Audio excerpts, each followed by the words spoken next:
Hello again, we are at DreamHack Bucharest 2014 and I have with me Savjz from the Hearthstone Tournament.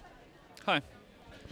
Given that Hearthstone is not as popular a game as some of the other games at DreamHack like League of Legends and StarCraft 2, can you tell us a little bit about where it is right now on the esports portfolio of games? Is it on the rise? Are more people discovering it because of events like DreamHack? Absolutely, the game is still very fresh, and it just got launched on the iPad and stuff like that. So actually, the game is extremely popular when you think about how new the game is. Like games like StarCraft, they didn't kick off that fast. And I mean, it's only getting started, and this is like a really great beginning for. I think it's excellent that events like DreamHack have decided to pick up Hearthstone as their game. Hearthstone, of course, was streamed here at DreamHack. Tell me a little bit about what makes Hearthstone a good game to stream. Do you have things to comment on it? Are the casters very into the game? Do they know how to make the game more passionate? You know, like we have Artosis and Tasteless here with us who are casting for StarCraft, and they certainly did a lot to make casting a thing. Is Hearthstone the kind of game that you can cast and you can make it more interesting and fun for the people watching on the stream? Oh yeah, absolutely. I think the casting is very important in Hearthstone because sometimes people take long turns, and for newer players, all the decision making that goes into it might not be all that obvious, like what the players are thinking, what they're hoping to play against certain type of things, and like all the strategy, it goes quite deep. So it's really good to have it on, like, to be casted and stuff. To have somebody to tell you what's going on behind the scenes, so to speak. Yeah, it's really good if there's like a good mix of the casters. So, like for example, like one guy has really like this deep strategy knowledge, and the other guy is more appealing to the newer viewers and who might not be all that familiar with the game. So so the new players know what's going on, and the more experienced ones have like some kind of like insight to what the players might be thinking and stuff like that. Yeah. Hearthstone is a little bit unusual because it's a game based on a trading card game, and we do have trading card games in reality. Why make a video game based on something that you can do in real life, so to speak? And do you think that it offers a different enough experience to go from trading card games to Hearthstone or to games like it?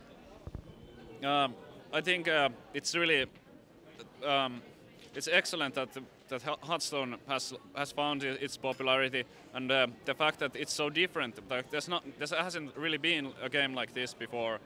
So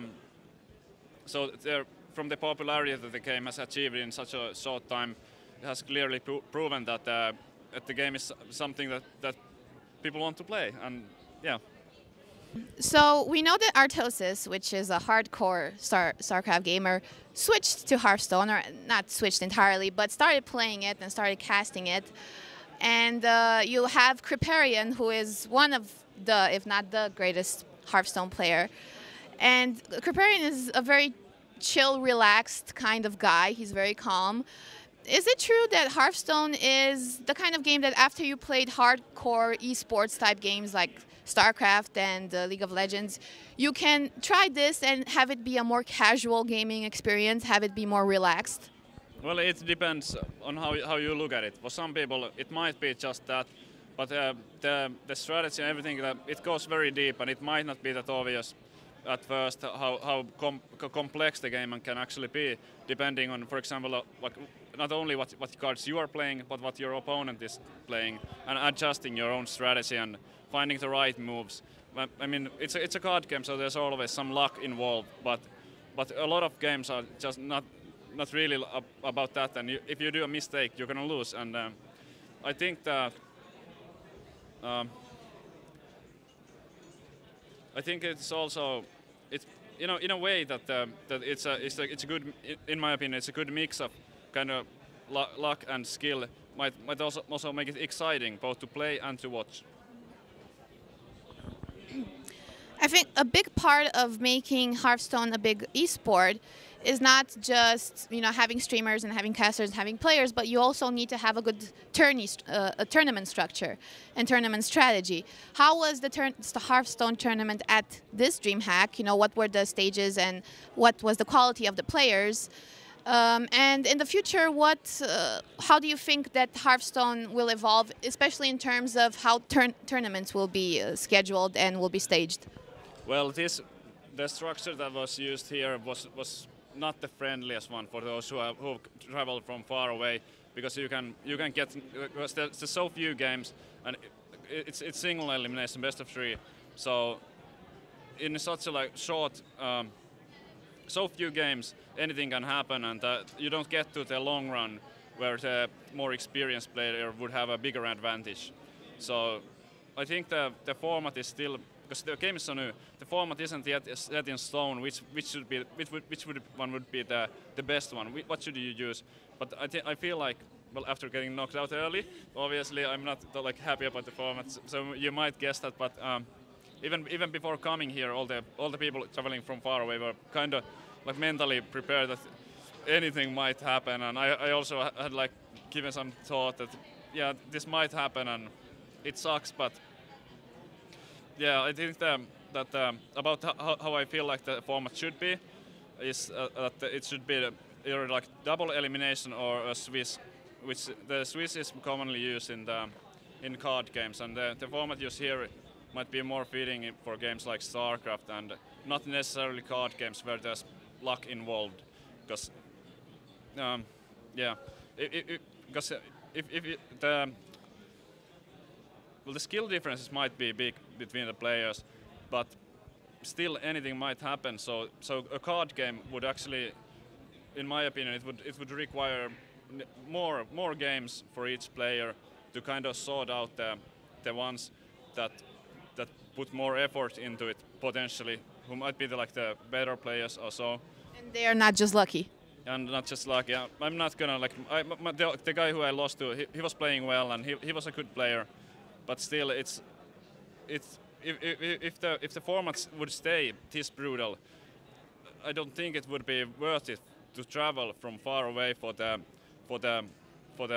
pros and stuff like that into tournaments. The prize pool here is very good, but if the prize pool would be smaller, for example, it's just simply it might not be that interesting. Yeah, and if it's not worth it for the professionals to travel to a tournament, it might make it less exciting for the viewers if your favorite player isn't there. If there's no favorite players, if there's only local people playing, then it might not be as exciting. So I wish that the format would be changed so that the ones who actually play the game so much like I do would have more time to edge out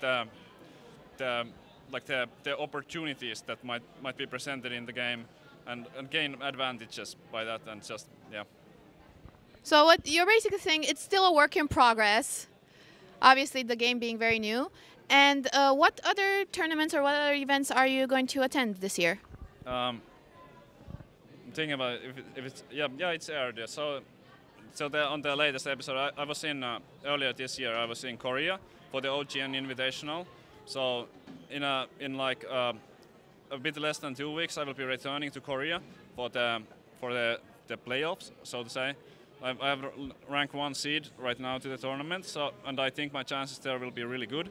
So that's the biggest thing coming up. But also for online events, there's on Tuesday there's going to be the EU versus China, which is the biggest prize pool for online tournaments ever, and I'm really happy that I managed to take down the qualifiers last weekend, so that should be exciting. But for offline events other than the Korea, it's a bit blurry at the moment. There's no certainty. I don't know any huge offline event in the near future, but I have strong expectations that there will be more. As we were comparing the numbers on the streams between Hearthstone and StarCraft, for example, and the Hearthstone had more viewers than StarCraft did, even though StarCraft is the supposed to be the main game, kinda. So I think that Hearthstone will only get bigger, and in the light of the results that they had in the Extreme Masters regarding the viewers, and they have in the Extreme Masters have also shown interest in picking up Hearthstone for, if not all of their events, most of their events, because simply put, people want to see it, and here it's still we don't know the final numbers, how many people will tune in, for example, tomorrow for the finals and stuff. But the numbers today, earlier today and right now, have been really promising, and I feel like that if you're the guy organizing and hey, there's this game that people want to watch and people want to get into, why not have a tournament? Why not have another one? So I'm hoping that this event here would be a big success. So more DreamHack events like the ones in Sweden would also run some kind of Hearthstone tournament, maybe with a bit different type of structure, but Hearthstone anyway. Okay, well, the best of luck to you in the future, and thank you again. Thank you.